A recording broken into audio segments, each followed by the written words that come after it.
الحمد لله رب العالمين والعاقبة للمتقين والصلاة والسلام على سيد الأنبياء والمرسلين وعلى آله وأصحابه أجمعين أما بعد عن ابن عباس رضي الله تعالى عنهما أنه قال له رجل قليل العمل كثير الذنوب أعجب إليك أو رجل كثير العمل كثير الذنوب قال لا أعدل بالسلامة۔ بزرگان محترم، میرے دینی بھائیوں، حضرت عبداللہ بن عباس رضی اللہ عنہما سے ایک شخص نے ایک سوال کیا، اور اس سوال کا انہوں نے کیا جواب دیا، اس کا ذکر اس روایت کے اندر موجود ہے جو میں نے ابھی آپ کے سامنے پڑھی۔ حضرت عبداللہ بن عباس رضی اللہ عنہما بڑے جلیل القدر صحابی اور بڑے مشہور صحابی ہیں۔ یہ حضرت عباس رضی اللہ عنہ جو آپ صلی اللہ علیہ وسلم کے چچا تھے، ان کے بیٹے ہیں، اور آپ صلی اللہ علیہ وسلم کی زندگی میں، آپ کے زمانے میں بہت کم عمر تھے۔ یہاں تک کہ علماء نے لکھا ہے کہ جب آپ صلی اللہ علیہ وسلم کا وصال ہوا تو ان کی عمر اس وقت صرف 10 سال کی تھی، لیکن اللہ تعالیٰ نے ان کو بے پناہ علم دیا تھا، اور یہ آپ صلی اللہ علیہ وسلم کی دعا کا نتیجہ تھا۔ ایک مرتبہ آپ صلی اللہ علیہ وسلم قضاء حاجت کے لیے تشریف لے گئے۔ جب واپس آئے تو یہ عبداللہ بن عباس رضی اللہ عنہما جو چھوٹے صحابی تھے، کم عمر تھے، انہوں نے پانی رکھ دیا تھا۔ جب آپ واپس آئے تو آپ کو پانی ملا، اور ضرورت کے وقت جب کوئی چیز مل جاتی ہے تو آدمی کو بڑی خوشی ہوتی ہے۔ آپ صلی اللہ علیہ وسلم نے دیکھا کہ انہوں نے پانی لا کے پہلے سے رکھا ہاتھ وغیرہ دھلنے کے لیے، تو آپ صلی اللہ علیہ وسلم نے اس موقع پر دعا دی۔ آپ نے فرمایا اللہم علمہ الکتاب وفقہہ فی الدین، اے اللہ اس کو کتاب کا علم عطا فرمائیے اور دین کی سمجھ عطا فرمائیے۔ اس دعا کا نتیجہ یہ ہے کہ آج قرآن کریم کی تفسیر کے معاملے میں ان کو امام تفسیر کہا جاتا ہے، ان کی بات سب سے زیادہ معتبر۔ اور آپ صلی اللہ علیہ وسلم کی وفات کے بعد انہوں نے بہت دور دراز سفر کیا، اور بہت سے محدثین، بہت سے صحابہ، بہت سے علماء سے انہوں نے دین کا علم حاصل کیا۔ ان کے بارے میں ہے کہ ان کے پاس ایک شخص آیا اور اس نے سوال کیا، رجل قلیل العمل کثیر الذنوب اعجب الیک، ایک شخص وہ ہے جو کم عمل کرتا ہے، بہت زیادہ نفلی عبادت نہیں کرتا، 5 وقتہ فرض نمازیں ادا کرتا ہے، اشراق کی نماز نہیں پڑھتا، چاشت کی نماز نہیں پڑھتا، اوابین نہیں پڑھتا، تہجد نہیں پڑھتا، بہت زیادہ تسبیحیں نہیں پڑھتا، بہت زیادہ نفلی روزے نہیں رکھتا، یعنی نفلی عبادات بہت کم کرتا ہے، جو ضروری ہے اس کو کرتا ہے، لیکن ساتھ ہی ساتھ یہ گناہ بھی کم کرتا ہے، گناہ بھی زیادہ نہیں کرتا۔ اور ایک آدمی ہے جو فرائض کے ساتھ ساتھ نوافل کی بھی پابندی کرتا ہے، تہجد پڑھتا ہے، اشراق پڑھتا ہے، چاشت پڑھتا ہے، نفلی عبادات بہت زیادہ کرتا ہے، لیکن ساتھ ہی گناہ بھی بہت کرتا ہے۔ وہ لوگوں پر تہمت لگاتا ہے، غیبت کرتا ہے، چغلی کرتا ہے، لوگوں کے تجسس میں ہوتا ہے، لوگوں کی برائی کرتا ہے، کسی کا مال دباتا ہے، کسی کے ساتھ بدسلوکی کرتا ہے، کسی پر زیادتی کرتا ہے، یعنی گناہ بھی کثرت سے کرتا ہے اور نیکی بھی خوب کرتا ہے۔ تو آپ یہ بتائیے کہ دونوں آدمی میں کون اچھا ہے؟ یہ سوال تھا کہ دونوں میں بہتر کون ہے؟ بہت زیادہ نیکی بھی کرتا ہے، بہت زیادہ گناہ بھی کرتا ہے، اور ایک ہے کہ گناہ تو کم کرتا ہے، نیکی بھی کم کرتا ہے۔ انہوں نے کہا اعدل بالسلامہ، میں اس آدمی کو زیادہ اچھا سمجھتا ہوں جو گناہوں سے بچتا ہے، اگرچہ نیکی کم کرتا ہے لیکن گناہوں سے بچتا ہے۔ یہ بڑی اہم بات ہے، بظاہر تو اس میں کوئی خاص بات نہیں نظر آتی، لیکن حقیقت میں یہ بہت اہم بات ہے۔ آج ہمارے معاشرے میں ہمارا مزاج یہ بن گیا ہے کہ عام طور پر ہم دین سے دور ہیں، لیکن اگر کبھی ہمارے دل میں یہ داعیہ پیدا ہو اور ہمیں یہ سمجھ میں آتا ہے کہ ہم کو نیک بن جانا چاہیے، تو ہم نے بس اتنا سمجھ رکھا ہے کہ نیک بننے کے لیے سب سے زیادہ ضروری ہے کہ ذکر و اذکار زیادہ سے زیادہ کرو، بس ہم نیک بن جائیں گے۔ ہمارا ذہن اس طرف نہیں آتا کہ نیک بننے کے لیے سب سے زیادہ ضروری ہے کہ گناہ کرنا چھوڑ دیں۔ اسی بات کو انہوں نے بیان کیا کہ نیکیاں بہت کرتا ہے، گناہ بھی بہت کرتا ہے، اس سے بہتر یہ ہے کہ جو فرائض ہیں، جو ضروری چیزیں ہیں، اس پر عمل کرے اور گناہ کرنا چھوڑ دے۔ اور ہمارا نظریہ وہی ہے کہ جب نیک بننے کا داعیہ دل میں پیدا ہو تو ہم یہ سمجھتے ہیں کہ زیادہ سے زیادہ ہم تسبیح پڑھ لیں، ذکر پڑھ لیں، وظیفے پڑھ لیں، بس اسی سے ہم نیک بن جائیں گے۔ اس طرف ذہن نہیں جاتا کہ گناہ کو چھوڑنا زیادہ ضروری ہے۔ اسی کو انہوں نے بیان فرمایا۔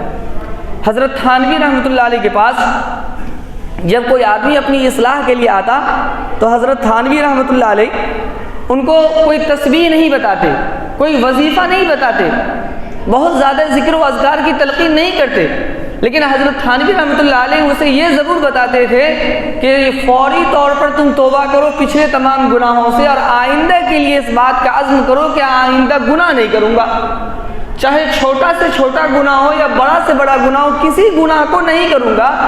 یہ گناہ کو چھوڑنے کی تلقین فرمایا کرتے تھے۔ ہمارے ذہن و دماغ سے یہ بات نکل گئی ہے کہ ہم گناہ کو چھوڑ کر کے نیک بنیں گے۔ ہمارے ذہن و دماغ میں یہ بیٹھ گئی یہ بات کہ ہم جتنا زیادہ ذکر کریں گے، تسبیح پڑھیں گے، اتنا زیادہ نیک بنیں گے۔ گناہ چھوڑنے کا تصور نہیں ہے، لیکن ہونا یہ چاہیے کہ پہلی کوشش ہونی چاہیے کہ ہم گناہ چھوڑنے کی کوشش کریں۔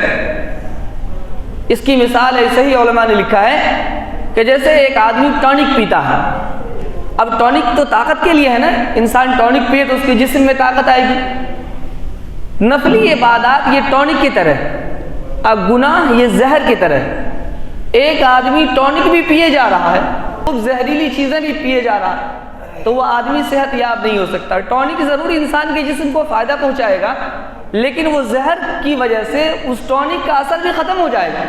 لیکن ایک آدمی ہے کہ ٹونک نہیں پیتا لیکن جسم کو نقصان دہ چیز سے بھی بچتا ہے، جو چیزیں انسان کو نقصان پہنچاتی ہیں، زہریلی چیزیں کھانے سے بچتا ہے، تو اس آدمی کو اپنی سوکھی روٹی کے اندر بھی فائدہ ملے گا، یہ صحت یاب ہو جائے گا۔ ایسے ہی ہے یہ جو ہم نفلی عبادات کرتے ہیں یہ ٹونک ہے، اور گناہ جو کرتے ہیں یہ زہر ہے۔ تو پہلی کوشش ہونی چاہیے کہ ہم زہر کو چھوڑیں تاکہ جسم کو فاسد نہ کرے، جسم کو خراب نہ کرے۔ ہم زہر بھی پی رہے ہیں، ٹونک بھی پی رہے ہیں، اس لیے فائدہ نہیں ہو رہا۔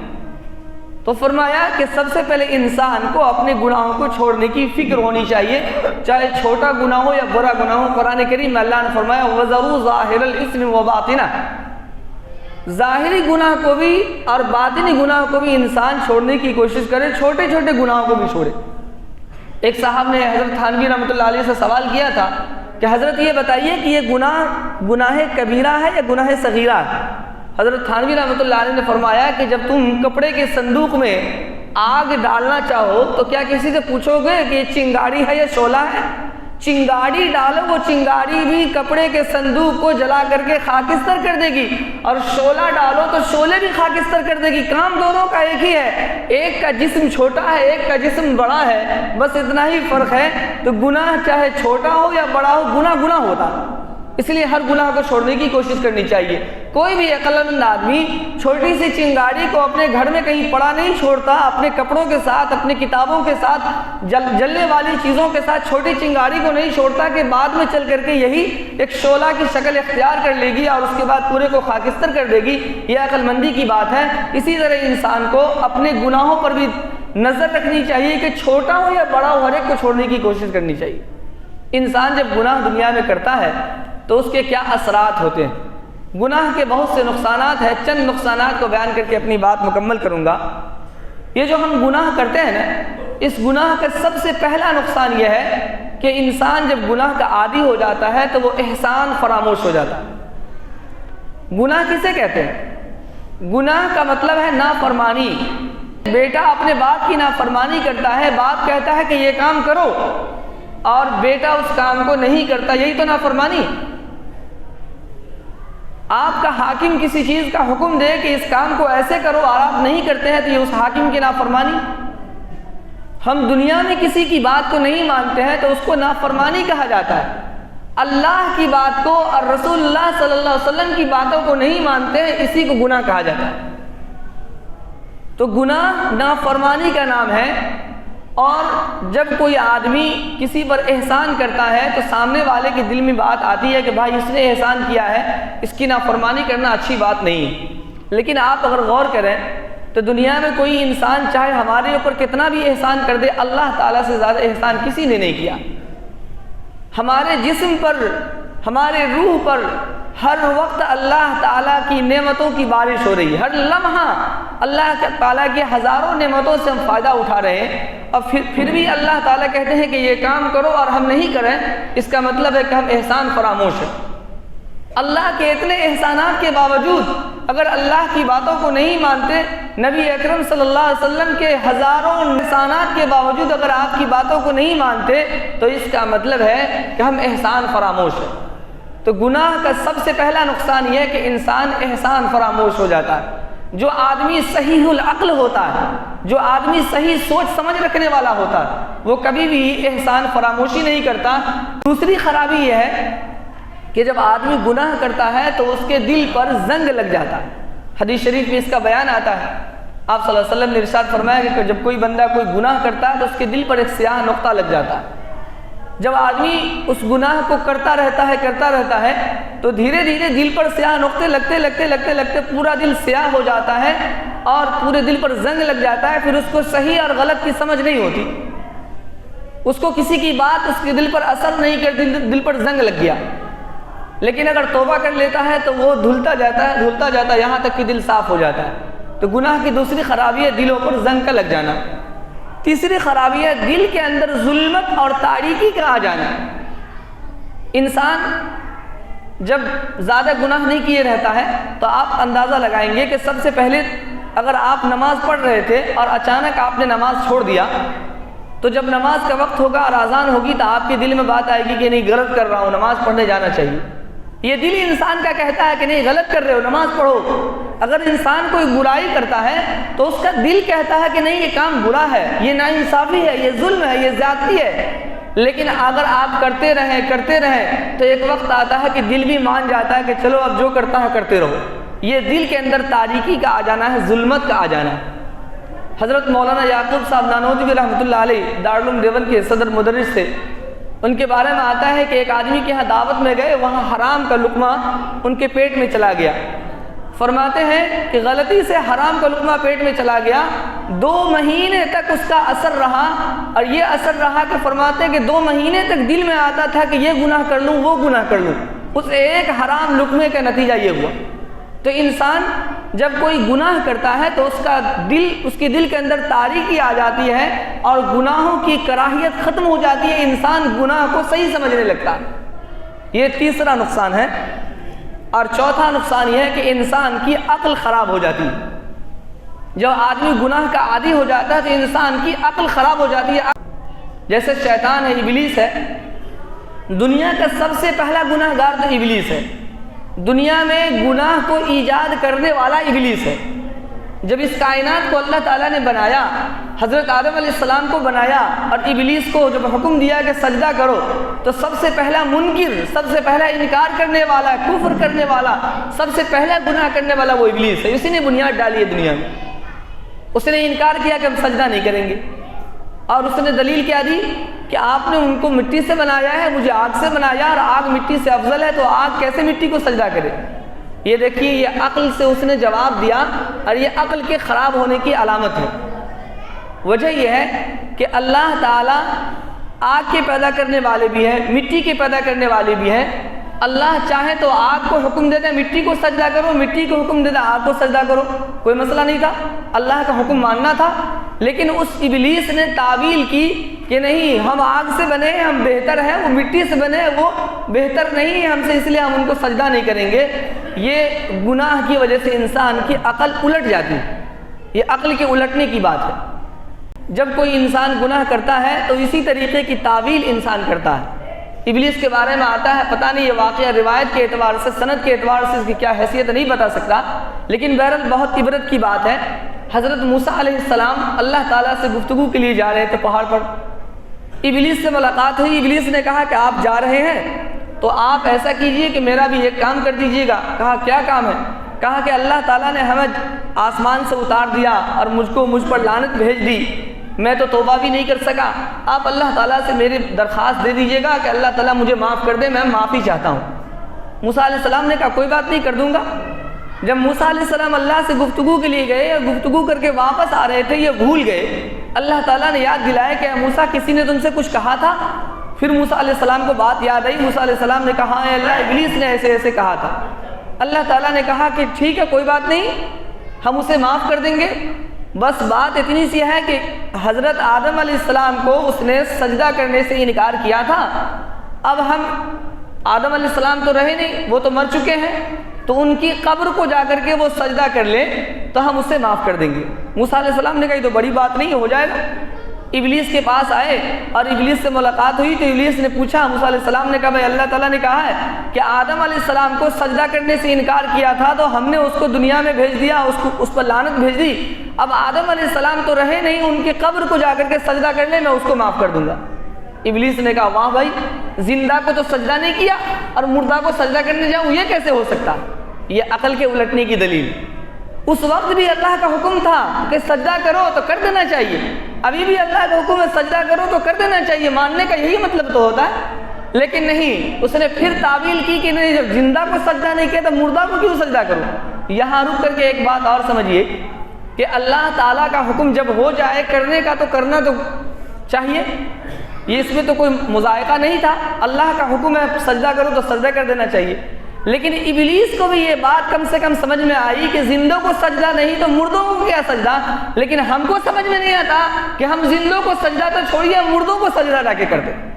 مزاروں پر دیکھیے تو سر جھکائے بیٹھے ہیں، ٹکریں مار رہے ہیں، سجدے کر رہے ہیں، کم سے کم ابلیس کی عقل ہم سے تو ٹھیک تھی، اس کو یہ بات تو سمجھ میں آئی کہ اب زندہ کو نہیں کیا تو مردہ کو کیا کروں، اور ہماری عقل کہتی ہے کہ زندہ کو کیا کہ نہیں کیا، چلو مردہ کو سجدہ کرو سارے کام بن جائیں گے۔ جو اللہ والے زندہ تھے اس وقت اگر ان کے پاس جاتے اور کچھ کہتے، ہو سکتا ہے کسی سے سفارش وفارش کر کے کوئی کام بنا بھی دے، لیکن مرنے کے بعد تو وہ خود اللہ کے محتاج، وہ ہمارا کیا بنائیں گے، لیکن ہم انہیں کو جا کر کے سجدہ کریں۔ تو بہرحال اس سے عقل الٹ جاتی ہے، انسان جب گناہ کا عادی ہوتا ہے تو اس کی عقل الٹ جاتی ہے، اسی طرح کی تعویل کرتا۔ آج اپنے معاشرے میں نظر اٹھا کر دیکھیں، خود اپنا جائزہ لیں، ہمارے اندر بھی یہی بات ہو گئی ہے۔ اگر کوئی ہمارے پاس جاتا ہے اور کسی گناہ سے روکتا ہے کہ بھائی یہ گناہ ہے اس کو مت کرو، تو ہم کیا کہتے ہیں، یہ گناہ کیسے ہو جائے گا، یہ کام ناجائز کیسے ہو جائے گا، یہ کام تو جائز ہونا چاہیے۔ یا ہمارے گھروں کے اندر 10 طرح کی رسمیں کی جاتی ہیں، شرک و بدعات کیے جاتے ہیں، شادی بیاہ کا موقع ہو، پیدائش کا موقع ہو، جائیے آپ کہیے تو کیا کہیں گے، ارے یہ عورتیں کرتی ہیں، یہ کوئی ہم رسم تھوڑی کرتے ہیں، یہ تو اس طرح کرنے سے لگتا ہے کہ گھر میں ایک شادی کا ماحول بن جاتا ہے، اس لیے یہ سب کچھ کرتے ہیں، ہم گناہ کے لیے سے تھوڑی کرتے ہیں۔ یہ شیطانی دلیل ہے کہ گناہ کو ہلکا کر کے بتانا، گناہ کو گناہ نہیں سمجھنا اور گناہ کی تعویل کر کے اس کو صحیح بنا دینا، یہ شیطانی دلیل ہے، شیطانی طریقہ، یہ انسانی طریقہ نہیں۔ تو یہ ہماری بھی عقل الٹ چکی ہے کہ ہر برائی کو فیشن کے نام پر، تہذیب کے نام پر اور خوشی کے نام پر اپنائے جا رہے ہیں اور کرتے جا رہے ہیں، اور ہم سمجھتے ہیں کہ سب کچھ ٹھیک ہے، یہ لوگوں کے منورنجن کے لیے ہے، یہ شادی کا ماحول بنانے کے لیے ہے، گھر میں خوشی لانے کے لیے ہے۔ اس طرح کی تعویلیں ہم کرتے کہ نہیں کرتے؟ یہ سب شیطانی دلیل ہے، شیطانی طریقے ہیں، انسانی دلیل نہیں ہے، نیک لوگوں کا طریقہ نہیں ہے۔ نیک لوگوں کا طریقہ یہ ہے کہ اللہ کا حکم آ گیا کہ یہ کام نہیں کرو تو نہیں کرنا، اللہ کا حکم آ گیا کہ کر دو تو کر دینا، بس یہ مسلمان کا طریقہ ہونا چاہیے، اس لیے کہ ہم اللہ کے بندے ہیں، اور بندہ جو ہوتا ہے وہ غلام ہوتا ہے، غلام کا کام یہ ہے کہ آقا کا جو حکم ہو جائے اس کو کر دینا ہے، اس کو نہیں سوچنا ہے کہ یہ کام صحیح ہے کہ غلط ہے، بس اس کو حکم ہو گیا اس کو کر دینا ہے۔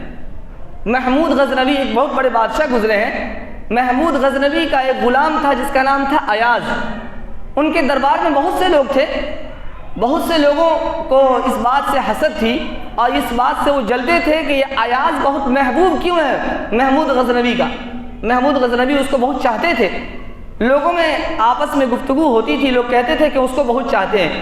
محمود غزنوی کو اس بات کا اندازہ ہو گیا، ایک دن دربار میں سب کو بلایا اور بلانے کے بعد انہوں نے کہا کہ بھائی یہ ایک بہت ہی قیمتی ہیرا ہے جو دوسرے بادشاہ نے مجھے ہدیہ کے طور پر بھیجا ہے۔ سب لوگوں نے دیکھا، سب نے اس کی تعریف کی، سارے وزیر، ان کے درباری جتنے تھے سب نے اس کی تعریف کی۔ اس کے بعد انہوں نے ایک وزیر کو بلایا اور کہا کہ اے وزیر، اس ہیرے کو زمین پر پٹک کر توڑ دو۔ اس نے کہا کہ بادشاہ سلامت کیا بات کرتے ہیں، اتنا قیمتی ہیرا ہے، اتنی اچھی چیز ہے، اس کو توڑ کے برباد کریں گے؟ کہا چھوڑ دو۔ دوسرے کو دیا، تیسرے کو دیا، سب درباری نے یہی کہا کہ نہیں یہ بہت قیمتی چیز ہے، اس کو کیسے توڑیں گے، یہ تو بہت اچھی چیز ہے۔ جب ایاز کی باری آئی اور ایاز کے حکم میں دیا اور بادشاہ نے کہا کہ ایاز اس کو توڑ دو، ایاز نے ایک مرتبہ زمین پہ پٹک دیا اور ٹکڑے ٹکڑے ہو گئے۔ سارے لوگ حیران تھے کہ بھائی اس نے کیسے توڑ دیا۔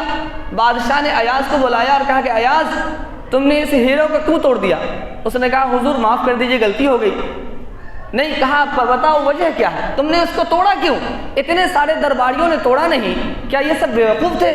کہا ہاں حضور بات تو صحیح ہے، ان سب لوگوں نے نہیں توڑا، لیکن میرے سامنے ایک بات تھی، وہ بات یہ تھی کہ آپ نے حکم دیا تھا کہ ہیرا کو توڑ دو۔ تب دو باتیں تھیں، یا تو ہم ہیرا کو توڑ دیں یا آپ کا حکم توڑ دیں، لیکن میرے نزدیک آپ کا حکم زیادہ اہم تھا، اس لیے آپ کے حکم کو نہیں توڑا، میں نے ہیرے کو توڑ دیا۔ محمود غزنوی نے کہا ہے لوگوں اس کے چاہنے کی وجہ یہی ہے، ایک غلام جو ہوتا ہے اس کا کام یہی ہے کہ آقا جو حکم دے دے اس کو کر گزرے، وہ یہ نہ دیکھے کہ یہ کام غلط ہے کہ صحیح ہے، اس کا کام صرف کر گزرنا ہے۔ یہ اس کی یہی ادا مجھے محبوب ہے، یہی ادا ہر انسان کے اندر ہونی چاہیے کہ اللہ کا حکم آ جائے کر دو تو کر دینا ہے، حکم آ جائے نہ کرو تو نہ کرنا ہے۔ یہی اصل عبادت ہے، یہی اصل بندگی ہے، اور یہی ایک بندے کا شعار ہونا چاہیے۔ لیکن ہمارا کام کیا ہے؟ ابلیس والا کام ہے، ہم تعویل کرتے ہیں، ہم دلیلیں دیتے ہیں کہ یہ کام صحیح ہے اور اس کو صحیح ہونا چاہیے، یہ غلط کیوں ہے، اس کو غلط نہیں ہونا چاہیے۔ یہ ابلیس کا کام ہے اور بندے کا کام ہے، نیک لوگوں کا کام ہے۔ اللہ کا حکم آ گیا کہ اس کو چھوڑ دو تو چھوڑ دینا ہے۔ تو گناہ کی چوتھی خرابی یہ ہے کہ انسان کی عقل خراب ہو جاتی ہے۔ پہلی خرابی ہے گناہ کرنے والا احسان فراموش ہو جاتا ہے۔